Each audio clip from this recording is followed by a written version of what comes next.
What's up mga kataks? Today, anong pag-usapan natin? Actually, challenge din kasi. Actually, challenge din kasi yung mental health issue dito. Yun. Sa Dubai. Lalo na, most especially kasi mag-isa ka dito o kaya hindi mo kasama buong family. Truth. So, yun, own experiences namin. Paano kami nag-cope up doon? So, i-share lang din namin para magkaroon kayo ng idea, di ba? Paano ba yung pwedeng gawin? Kasi it works for us, it might not work for you, but you can try, 'di ba? Parang ganun eh. Ganun naman eh. Try lang talaga sa lahat. Until you die. Kung di kaya, die na lang. Patay na yung mental health. Try until you give life insurance. Ayun. 100% in total, there's a 5 coin. So, ang gusto kong malaman muna, umpisa, Hindi namin gusto ipaalam sa'yo. na-experience nyo ba yun? Oo naman. Oo naman. Kayo nga, di sagutin. Be, experience, be. Sa tingin ko kasi yung issue ng mental health, dati hindi pinag-usapan to, di ba? Especially sa mga lalaki. Pero ngayon marami tayong napapanood sa social media, pinag-usapan yan among both female tsaka male, talaga. Lalo na pag nagtatrabaho ka, away from your family, away from your home country. So, yun, mental health. Ano nga ulit yung tanong, sorry. Nagkaroon ka ba ng mental health issue while you were here? How did you cope up? Yeah. Oo, syempre, nagkaroon. Lalo pa 8 years na ako dito. Tagal mo. So, luckily, yung sa una kong work kasi dito, every year, pwede ka naman talaga magbakasyon. Pero yung ticket, every 2 years, free. Pero ang bakasyon mo, 2 months. Parang ganun din. 2 months per year? 2 months. Stig na. Paid? 2 months. 2 months ka. Parang naipon lang. Hindi nakakabalik po kayo ng 2 months. Oo naman. Para kasing naipon lang yung unang year mo na bakasyon. Didagdag lang dun sa pang second year mo na okay. I thought every year 2 months. No, every 2 years. Every 2 years, ganun. Parang Pero noon kasi every year ako umuwi, yun nga lang, di ba, syempre, sa expense mo yung ticket. Kasi nga, minsan, hindi mo talaga, na may kailangan mo sila, yung family mo, ganun. Hindi mo man sabihin na kailangan mo sila in words, pero yun yung nararamdaman mo. Which is, kailangan mo talagang gawin yun. Kasi pag hindi, ay be, mabaliw unan tayo dito, uy. Talaga. Lalo pa kunyari, lalo na kunyari pag mag-isa ka lang. As in, pumunta ka dito, wala kang kamag-anak and everything, magkakaroon ka lang ng friends once na magkaroon ka ng syempre, mga workmates or mga ganyan. Pero before that, silent battle ka lang, be. Silent battle, yeah. Correct. Tapos, makukope up mo siya, syempre yan. Mga dumaan na years, syempre, imposible namang wala kang friends, be. Sobrang mo namang anti-social niyan pag wala kang friend. Or, ano makakalalan kayo, mga anti-social? Parang sobrang introvert mo naman yan. Although may mga ganon. Pero syempre, in reality, hindi pwedeng, feeling ko walang ganon na walang friend. No man is an island. Yeah, yes. So, nakukope up mo rin siya sa ganon. Kasi, eventually, nasasanay ka na dun sa environment na malayo ka sa family. And then, laking tulong ng social media, technology. Kasi nakakausap mo na sila. Not unlike before, na talagang pahirapan kung kailan lang pwede ma-schedule kang matawagan, ma-video call, makapunta. Hindi naman tayo basta-basta makakauwi ng Pilipinas. Diba?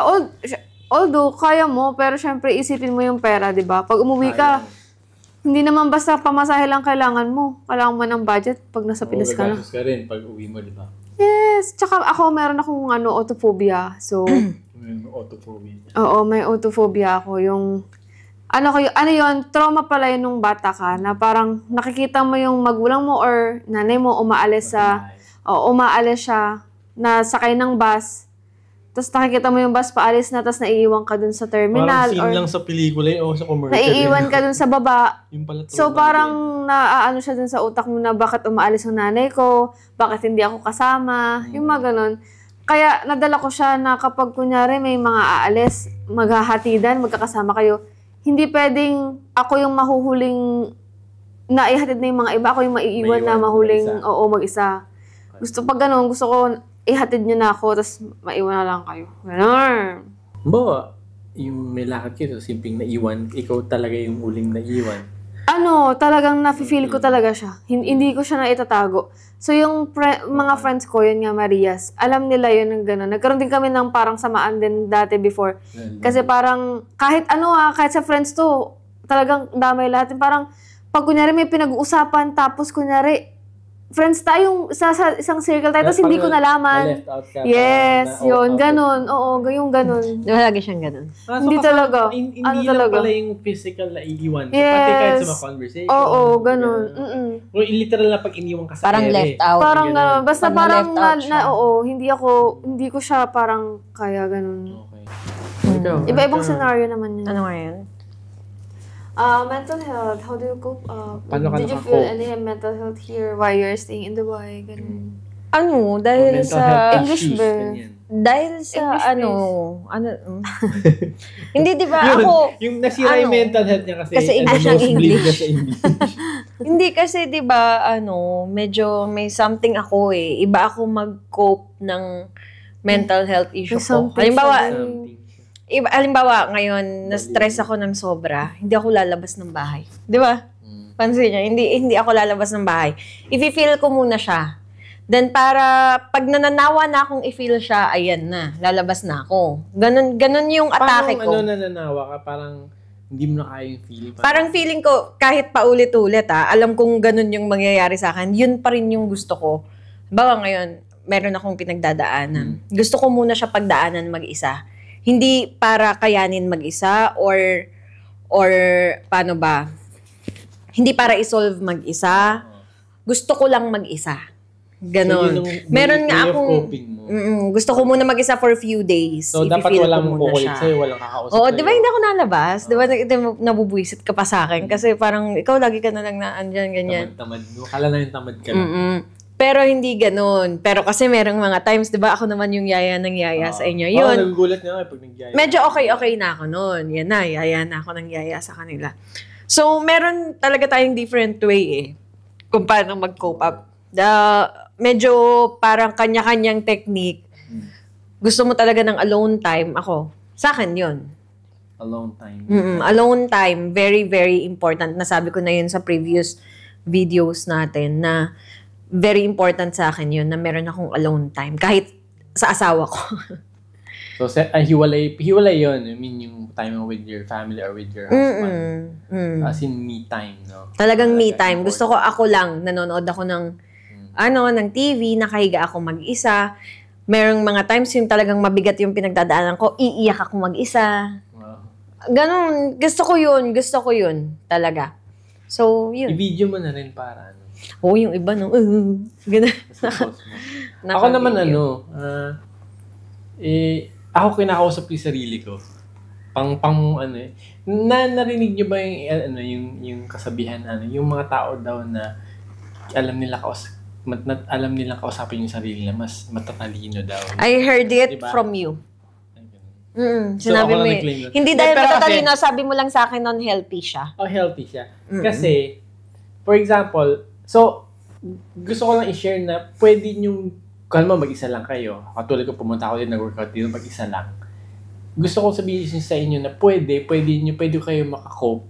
For example, siyempre, it's better to have good friends like Rachel and Ben na pagsasabihan nyo ng mga ng mga issues sa office, kung may nararamdaman ka, kailangan nyo mag-rant, di ba? Pero gusto ko rin i-share na pwede nyo rin to gawin kahit mag-isa lang kayo. I mean, pag hindi nyo nakasama yung mga friends nyo, uuwi kayo sa bahay nyo, sa room nyo.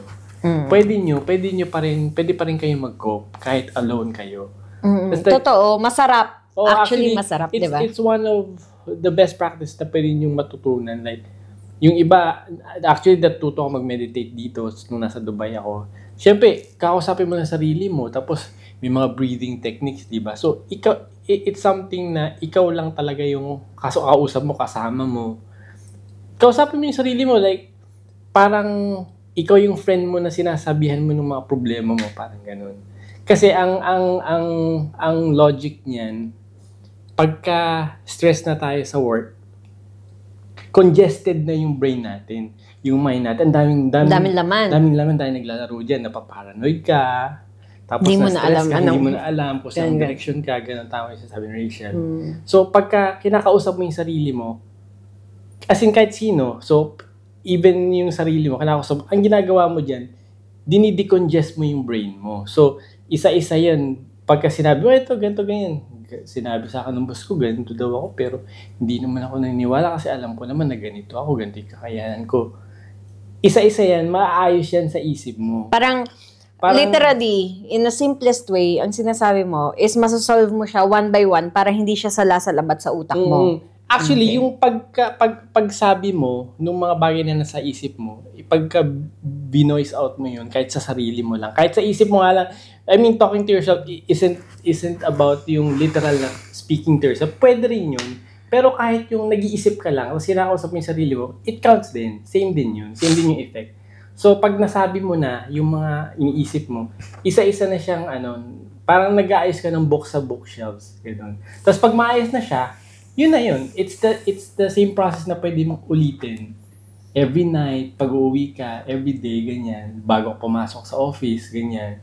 So, it's something na malaking natulong sa akin kasi ako, mag-isa lang ako dito sa room. So, yun yung lagi kong ginagawa. So, parang pinaprepare mo lang yung sarili mo bago ka pumasok, bago mo makaharap yung mga kinaka-inisin mo sa office. Ready ka kasi naayos mo yung mind mo. Naayos mo yung magulo. O, bago ka humarap ulit sa ibang tao. Sa ibang tao. Ngayon, pagka uwi mo naman, aayusin mo ulit para bago ka matulog, maayos naman yung isip mo. Kasi kahit naayos mo ngayon, paglabas mo, may dadagdag yun. Magpa-pile up yun pag hindi mo sinettle agad. So, rinse and repeat, parang ganun, repeat lang every day, ganyan. Di ba nagpe-pray? It's the same thing. Yung effect ng same thing. Di ba pagka nagpe-pray ka, kinakausap mo si God, ganyan. So, same din yun. Basta may kinakausap ka, sarili mo. Ako yun. Yung mag-isa. Ako yung mag-isa, ganun. Ang kinakausap ko, hindi ko kasi kayang kausapin yung sarili ko eh. Kasi parang baliw na. Hindi. Sabi ko nga sa inyo, kahit video, hindi ko kaya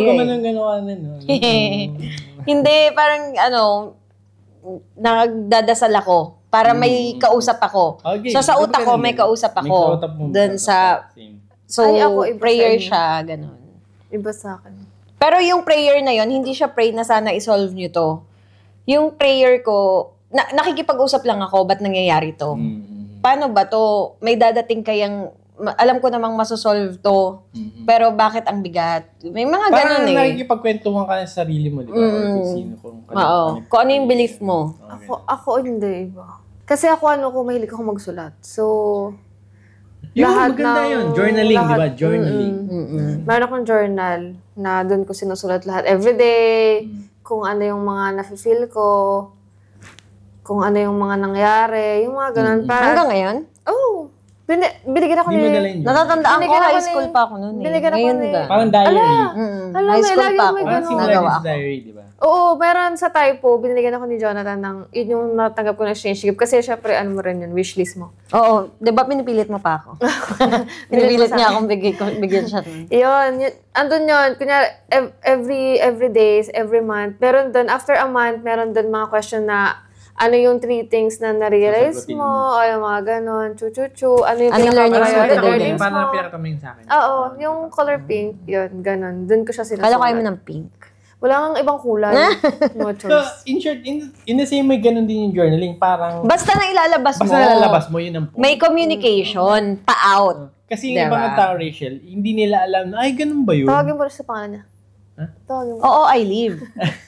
Hindi. Di ba, yung iba kasi, porkit ang akala lang nila, magagawa lang nila pagka in front of another person. Mali kayo. May other, mali kayo. Ay, di mali. May other way. Same way yung journaling. Parang nakikipag-usap din siya noon eh. Oh, parang iba-iba tayo, no? Siya writing, diba? Ikaw talking to yourself, and ako talking to the moon. Ako may tatanong ako sa inyo, kasi sa akin nag-work to eh. Wala ko sa'yo. Huwag mong sagutin, ha? Buksan mo na. Teka, maingay pa din yan. We had a right to love at the wrong time. Ay, tungkol pala sa mental health, sorry. This and never knew. Sige. Tatanong ko. May mic ka, be. Kumanta ka din. Oo nga pala may mic. How this friendship helped you? Mental health yan. Paano kayo na tulungan ng friendship na to? To cope? Wala na tulong to, be. Hindi kasi especially si Bena, ang dami niyang circle of friends. Ako kasi wala masyado. Onti lang. Though siguro ang circle of friends ko currently 3 or 4, pero maliliit nyo lang. natutuwa kayo sa akin, be. Di ba? Minsan. Di ba? Pero Mga sa mga ganito lang. Pero minsan meron kang pasok na yung nakakairita kasi nakasibangot ka agad. Aminin mo rin. Pag gano'n, so yun yung pag gano'n, galing pa sa bahay yun. Sa atin tatlo, ako lang yung talagang anytime nakangiti. No. Oy, no. Huwag ka nga. Pero hindi ko kasi sinusunod. Parang ako yun. Ako lagi akong nakangiti. Manigas ka. Yan ang manigas. So yun self-proclaim na tayo dito, be. So, how this friendship helped you na mag-cope up dun sa mga little or big things na pinagdadaanan nyo dito while you are in Dubai. Okay. Say present. Actually, to be honest. Ay. May background. Actually, to be honest, wala talaga natulong to. Ay. Wala natulong, be. Mahirap na hirap na kami sa'yo, be. Iba naman tayo sinasabi mo, be. Mahirap na kami, be. Meron naman. Ang dumi mo. Ngayon, mahabulin ako ng manok eh. Ulim, back to the manok? question. Kasi tutukain. Meron naman. Actually. Although kasi yan, sabi nga ni Rachel, madami kasi akong group of friends. So, it really depends kung saang scenario yung, alam mo yun, kung saan, sino kasama mo that time? Kung sinong makukup up dun sa scenario na nangyayari sa buhay ko. May instances kasi na like... Hindi, pag-usapan natin, paano kami nakakatulong sa'yo? Oo nga, sinasabi ko nga sa inyo na may difference. Sa inyo kasi, like, may pinagsamang personal and work. Yun. Sa iba kasi, sobrang mixed nun. Sobrang mixed, no? Sobrang mixed talaga. Hindi lang puro personal kasi hindi naman tayo nag-mimit lang ng para sa personal. Minsan nag-uusap na talaga tayo. Yung rant sa work kasi sila yung makaka-relate. Kaya nabuo kasi nga, di ba nag-rant tayo palagi? Hindi naman ranting din. Kaya nabuo yung podcast, I Live. Kasi pag nag-uusap tayo, laging ang deep. Tapos iba-iba yung opinion natin, di ba? So parang, why not i-share? Yon. Correct. So okay din na may mga ganitong friends na parang hindi mo kailangang ano ba yun, tawag doon? Hindi, kasi like yung mga ibang friends ko din, hindi mo rin naman kailangan mag-pretend kung sino ka eh. Mm-hmm. Kaso nga lang, yung sa terms of kung ano yung pinag-uusapan nyo, how deep yung usapan, how deep the secrets na you can share, alam mo yun, nakadepend. Ako pa, hindi pa ako ganun. Gaano ka deep ba yung mga secrets? Hindi ako ganun deep, deep dark. Pag alam kong yung tao, hindi ko mapagkakatiwalaan sa mga sekreto. So, sinasabi mapagkakatiwalaan na kami? Slightly. Pagkatapos lahat-lahat. Diyan natatapos ang podcast na to. Ito na po yung last episode na. Welcome to our last episode. Nakakatiwalaan ko kayo. Last episode, nakakasimula ko pala. Walang yan. Ayun lang. So, natulungan ka? Masaya lang din ako. O, natulungan din naman. Grabe, parang pilit na pilit. Bayo ko na talaga to. Natulungan naman. Natulungan natin, lagi kayong gutom. O, di ba? Natulungan naman. Patay gutom. Uy, grabe, pinagluto ko kayong adobo. O, dapat lang. Ikaw ang may pinakamalaking say dito kasi dati wala ka naman friend eh. Totoo yan. Maliit lang yung circle. Exactly. To be honest. Isa-isang tao pa, isa-isang tao. Wala mo. Pag ganun sa Dubai siya, isang tao dito, isang tao dito. Wala kang imik dati, kaya pasalamat ka nakakapagsalita ka na ngayon. Totoo yan. So how did we help you? Hindi, gaya nun. Siyempre, minsan sawa na rin ako kasapin yung sarili ko. Kasi yun yung ano mo, di ba? Okay. So, sabi ko, kasapin ko naman kayo. Why not? Why not magkaroon ako ng friends? Ibang hayop sa labas ng room na to. Kung makahayop ka. Punyeta. Siyempre yun. Ako pusa, maamo. Be, pusa ako, be. Wala kang ganito, be. Pusa. Twilight girl. Nakakairita. Okay.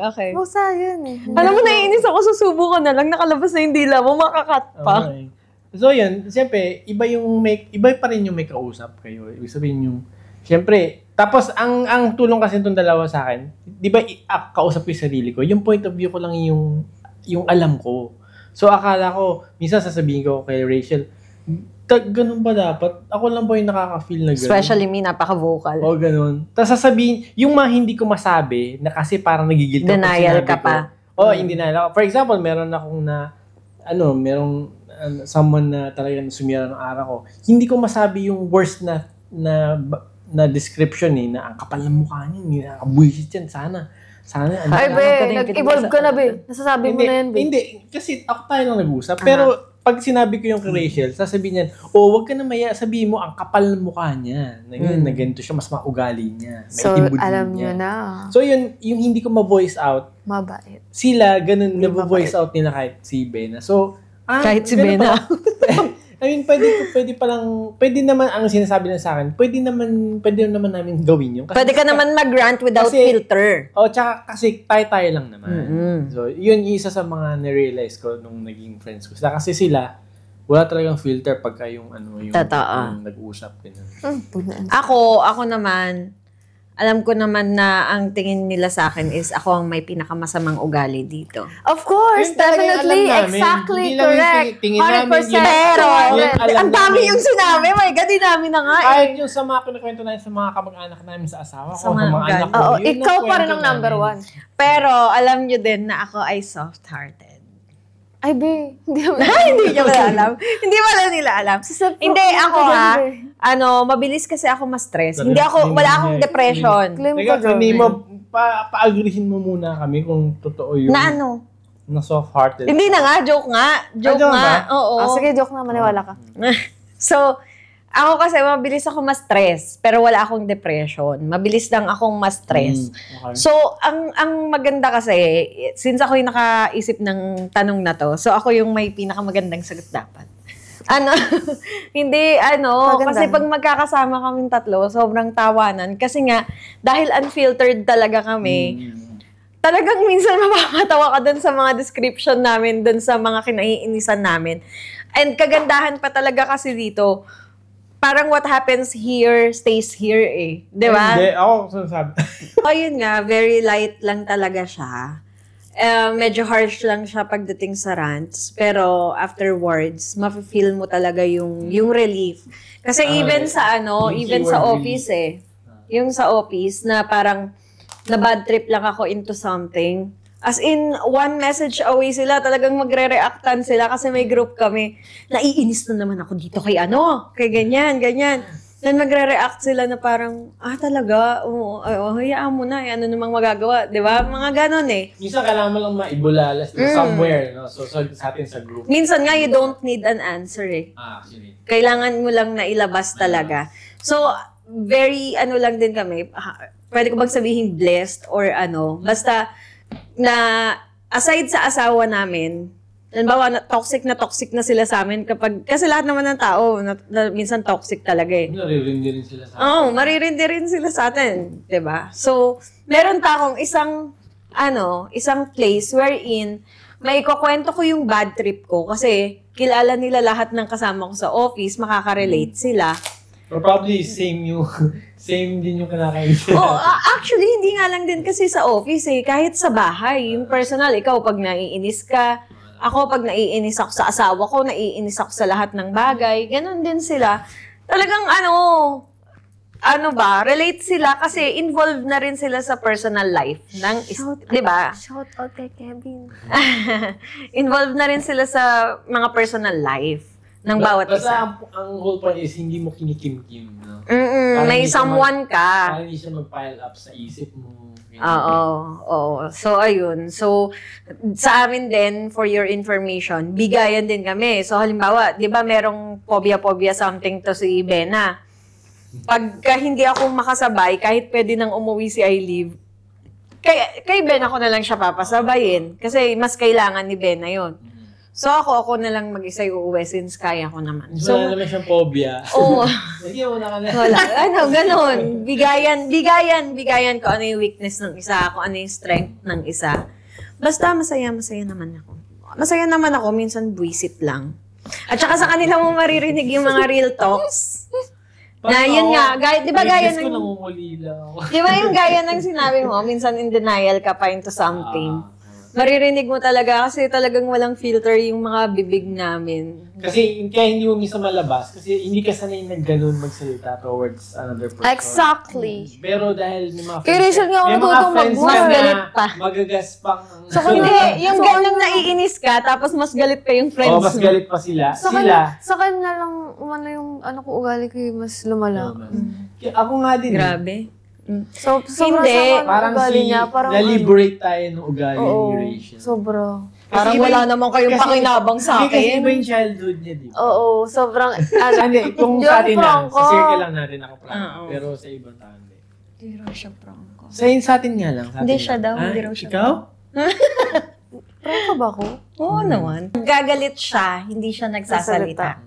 So, alam mo, minsan yan, alam mo, gigil na gigil talaga ako. Hindi kasi masyadong ni Aidib, hindi masyadong nararanasan ni Aidib kasi nga marketing department siya. Paras kami ni Bena.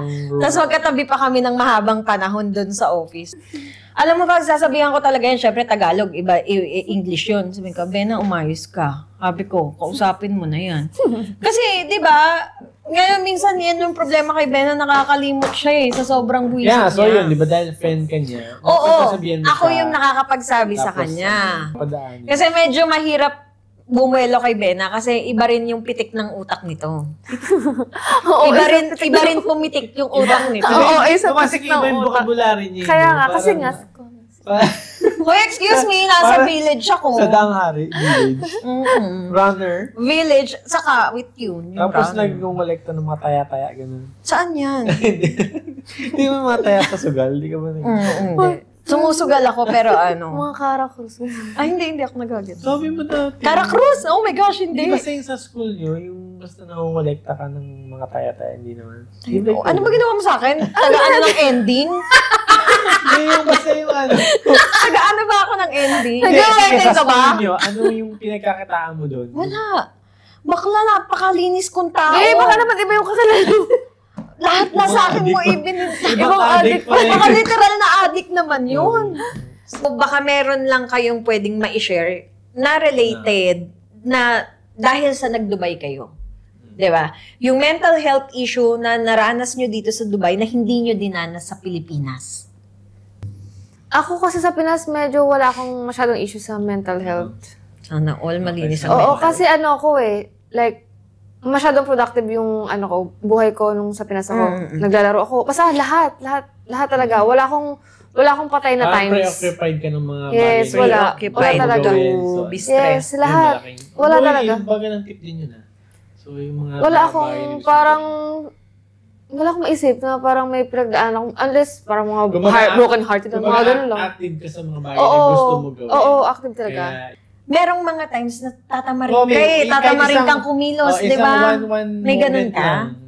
Yung tinamad kang kumilos. Grabe. Ganon. Alam mo, ang tinamad ko lang kumilos, so pag naramdaman kong tatapos akong pumasok, hindi dahil sa problema. Iniisip akong siguro iba-iba rin talaga ang mental Dito ko lang yan siya naranasan kasi dito parang ganun. Kasi dito parang magaling. tumatakbo na lang sa utak mo dati. Dito yung kalahati kasi nung dumating ako dito, ganun pa rin ako parang na-adapt ko nga sa Pilipinas ako, naglalaro ako, naghanap ako ng mga liga. As in, pag-off ko, lahat, umaalis talaga ako palagi. Neto lang ako naging parang stay ko lang sa bahay, yung ganun, or dito ko lang naranasan. Not totally nung umalis na, kahit nung nandito pa si Melvin, pag may pasok si Melvin, ganun. Lately ko lang yan siya parang kaya nag-trigger din siguro na bumalik ulit yung, naiiwan ako, mag-isa ako, yung mga ganun. Dati kasi hindi lagi ako may kasama, gumagala ako, yung mga ganun. Kumbaga, pag-iisa ka na rin minsan, tapos yun. Oo, tapos doon mo siya maiisip na parang, ano na bang nangyayari sa buhay ko? Di ba parang kahit naman ano yung, sabihin natin, nagbago na tayo. Actually, ako, naniwala ko, marami lang tayong mga bagong natututunan how to cope with Exactly. But eventually, pero babalik din siya. In our hearts. Deep inside our core, yun pa rin tayo. So, lalabas pa rin. Oo naman. Sa ikaw?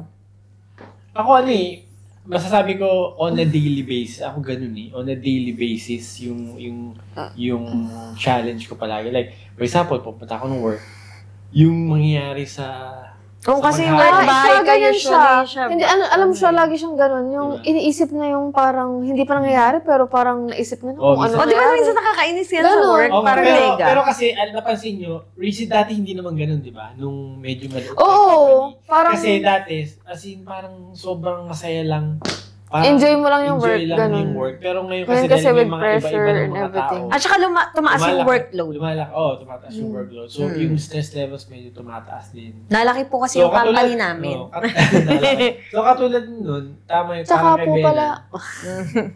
Lahat talaki. So, yun, gaya yung kay Bella, dahil dumala kami sa company, nagiging mas complicated yung work, tumataas yung stress levels, bumabalik na naman yung yung dati. Ganun, yung... So, lumalabas ulit yun. So, kaya nga dapat ang challenge talaga is, kailangan mo talagang maghanap ng maghanap ka ng ways para to improve yung paano makapag-go or to, yung... Maghanap ka ng ways, pero kasi nga, ikaw, you yourself, mas kilala mo yung sarili mo. So, dapat mas alam mo kung paano ka maka-cope up dun. It's your responsibility. Pero yun nga, ang tanong ko, mabigat yung nagiging stress mo dito ba than in the Philippines? Or ibang tao ka pa kasi nun? Hindi, honestly, sa Pinas, medyo ganito rin ako. Sa work? Oo, sa work. So, pero nung first 3 years ko dito, sabi ko nga sa inyo, dream job ko, di ba? Tapos enjoy ka pa sa Dubai. Enjoy ako. Talagang, kala ko nasa na ako As in, kala ko ito na yun. Pero ngayon, napansin ko, like yung on my 4th year, 5th year, parang bumibigat, tapos bumabalik ako. Ba't yun nafe-feel? Akala ko hindi ko na mafe-feel yung ganito Pero yung pala, nafe-feel ko na naman. Parang nag-start lang naman na ma-feel mo yan nung nagpunta dito yung family mo tapos umuwi. So, kasi sabi ko sa diba? Bago pa yan ganun na siya. Bago pa pumunta yung family. Pero na-handle ko kasi stable siya that time. Masaya Masaya naman. Pero ngayon, mas iba yung tumataas kasi mas challenge. Yung homesick. Parang siguro tumataas din yung homesick. Tsaka yung work, medyo mas iba hindi na siya balance. Mas stressful. Lagi po siyang overtime. Ganun. Although hindi naman super overtime pero di ba parang ganun. Dati shui-shui lang. Ganun. Ganun, diba? Pero nakapag-cope, ang important, yung nga sabi ko sa inyo, may routine ka na pwede mong gawin every night, every day, para may panglaban ka. Ganun. Hindi kayong nalulubog. I think maganda rin kasi yung makaisip ka ng new, ako parang ganun, ako ganun parang new excitement, yung new learning, like for example, like next week parang gusto kong matutong alam mo yun, yung mga hindi mo ginagawa. Something excitement, oo, ganun. Yung ma-excite ka to do things, parang ganun. Ako naman, mas stress ako sa Pilipinas Depende talaga sa tao yung mga pinagdaanan ng tao Kasi nga, as I said dun sa mga previous videos, pagka-graduate ko, nagdabay ako. So, technically, hindi ko siya nakapagtrabaho sa Pinas. Oo. Technically, nung nasa Pilipinas ako, estudyante ako, palamunin ako.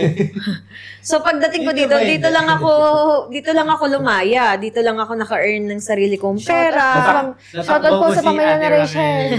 So, nung nasa Pilipinas ako, talagang super stressful siya kasi nga umaasa ka lang naman. Tapos umaasa ako hindi sa parents ko. Mahigpit ang ate ko, which is actually sobrang higpit ng ate ko. Pero alam niyo yun. Nasa Pilipinas ako, lagi kami nag-aaway. Hindi ko yun naiintindihan. Nung andito na ako sa Dubai, nung naranasan ko na yung pagiging malaya, so namulat na ako, I went outside my box. Nakita ko anong klaseng mundo pala talaga yung meron. Na super thankful ako nung na-realize ko yun. Na parang buti na lang pinaghigpitan ako noon. So, ganun. Ma-appreciate mo talaga siya. So, kasi yung mga kabataan ngayon, di ba? Depress ako kasi yung nanay at tatay ko ganito sa akin, ganito, ganyan. Huy, mag-thank you kayo kasi may nanay at tatay kayo. Huwag kayong, Ipakailan sila sa inyo. So, yun, talagang, yung dito, na-depress ako naman, financially, homesick. Kasi nga, sinabi ko rin naman sa previous video ko na yun yung naging shocking sa akin nung nag-Dubai ako. Kasi yung responsibilities, di ba? Yung sabi ko nga sa inyo, biglang bumungad na lang sa akin yung responsibilities. Ito pala yun. Hindi pa ako responsible nun. So, parang ang hirap nag-adjust. So, yun nga, financial, nasa stress ka. Yung homesick ko, dahil syempre may age na ang nanay at tatay ko. So, yung mga pamangkin ko, since wala naman akong anak, sila lang yung mga anak ko. Siyempre, namimiss mo yung mga pamangkin mo. Yun, sobrang hirap talaga. Lalo pag galing kang bakasyon. Diba? So, ayun, nako-cope up ko siya. Paano? As I said, gusto ko laging mag-isa. Pagtapos ng trabaho, mag-isa. Pag feeling ko na-drown na ako, saka ako lalabas. Yun. Pag feeling ko na-drown na ako sa kalungkutan, lalabas ako. Hindi naman ako nakainom. Ayun. Minsan lang pag inaayos na ako. So, hindi, ma-add ko lang. Dapat yung mga friends nyo, may ambag sa buhay nyo. May ambag adds value to your life. Like, hindi yung, imagine nyo, nagrarant na kayo sa isa, tapos, diba? Toxic ka pa. Toxic. Tumunog, may tumunog. Hindi, yung ano yun. Ay, okay. Dapat, sige, ulitin mo. Find friends na yung magiging maayos yung kalagayan ng isip nyo. Ganon. Hindi yung yung parang mafe-feel mo stable ka, comfortable ka. Ganon. Tsaka feeling mo, hinahatak ka nila. Hindi pababa. Ganon. Hindi hinihigop yung energy mo. Truth. Ganon. Truth. Yung tapunan ka ng problema. Oo, hindi. Doon tayo sa legit, be. Doon tayo sa katotohanan, sa realistic, di ba? We can only spend so much time sa mga tao na na feeling natin, parang katagalan, alam mo, mahahata ka nila. So, ang maganda, it's your decision to, to distance yourself, para meron ka ding boundaries. Yun, may boundaries ka din. Kumbaga, it's not about them na, kasi hindi mo naman sila mababago, di ba? Iba-iba naman tayo ng pinagdadaan sa buhay. So, yung hindi mo kontrolado, hayaan mo na yun. So, ang kontrolado mo ikaw, may boundaries ka. So, mag-decide ka on that. So, yun. Ako sa sobrang dati, ito alam ni Bena yan, nabubwisit nga sa akin yan. Sa sobrang shoulder to lean on ako ng mga friends ko, na-reach ko yung point na pati yung problema nila, dala ko na rin. So, dumating ako sa point na nag-cut ties na rin ako. Dati nag-cut ties din ako sa'yo, di mo Che, ako ang dami. Hindi, pero kasi ang point ko nun, dapat hindi kayo ma-offend kasi hindi naman, it's not about you kasi nga hindi kayo, buhay nyo yun ugali nyo yun or, di ba, pinagdadaan nyo yun. Ako yung nag-decide kasi for myself. Parang gano'n. Natatandaan ko na yung sinasabi mo yung nag-message ka sa akin. Oo, alam ko kasi yun. diba, I took responsibility na, sinabi ko yun sa'yo, di ba? It was my fault. Diba? Sinabi niya yun sa akin, sinabi mo sa akin. Pero hindi ko sinabi sa'yo. Pero alam ko. So yun, it was Kapal my naman ang mukha mo. responsibility. Hindi kami palaging masaya, be. Hindi naman. Walang ganun, be. Nag-aaway-away nga kami minsan sa group eh. Pero ang kagandahan, hindi, alam mo ang kagandahan. Oo, taka, nag-aaway Hindi, tayo. ganito, ang alam mo kagandahan, di ba kunyari nakakainis na. Pero dahil parang, hindi naiintindihan niya kasi ako, nawawala yung hanggang maging sukdulan yung inis mo, yung pekon mo. Siyempre, tinitimbang mo, mas may value naman kung ikikip ko siya as friend. Oo, di ba? Patulang ko siya. Patulan mo ngayon yung lang mga sa ano at niya. this Oo, moment. Hindi mo correct. mapakahilis siya sa ating iba. Napopost yung parang, Hindi kasi ngayon, mas iba na. Ay, ako ba ngayon, mas talaga iba yun sa na. akin? Mas iba na. Kasi Naranasan before, yun sa akin. filtered pa tayo magsalita eh. Kasi syempre, bagong Hindi, tsaka friendship. feeling ko, magkakahiwa-hiwalay tayo. Magka-clash tayo. Hindi magka-clash, mag-i-X tayo lahat, like friendship over. Merong point na ganun. Talaga ba? Oo, pero, we went past through that. Sinasabi ni Aileen, parang, nandun tayo sa stage dati na parang pwede na tayong magkalas-kalas, Oo. pero nalagpasan natin. Nalagpasan natin. Ganon. Kaya ngayon, parang mas fluid yung relationship natin as friends. Tapos, nakapag-buo pa tayo ng podcast. Di ba, in an instant, like, Uy, for your information, Urang-urada. before pa to, talagang ganito na kami mag-usap. Di ba? Pero parang dahil Dadagdag sobra na lang. nga, sobrang tagal na, pangkampante na, ayoko na. Ay. Hindi mo man lang inantay muna kaming umayaw. Sinurprise mo kami nun eh. Basta pag X, be. Pagkas mo kumain ng adobo. X talaga, be. O di mo na mababago ang pag-uot ako. Na-surpass talaga natin yun. So, feeling ko, we're stronger than ever. Kung X ka sa akin, X ka na, ha? Karang babalik. Kaya, mas, yung mga mental health issues natin. Parang galit ano pinag-uusapan natin? Sino ba pinag-uusapan natin dito? Si mental health. Si mental health. May issue kasi siya eh.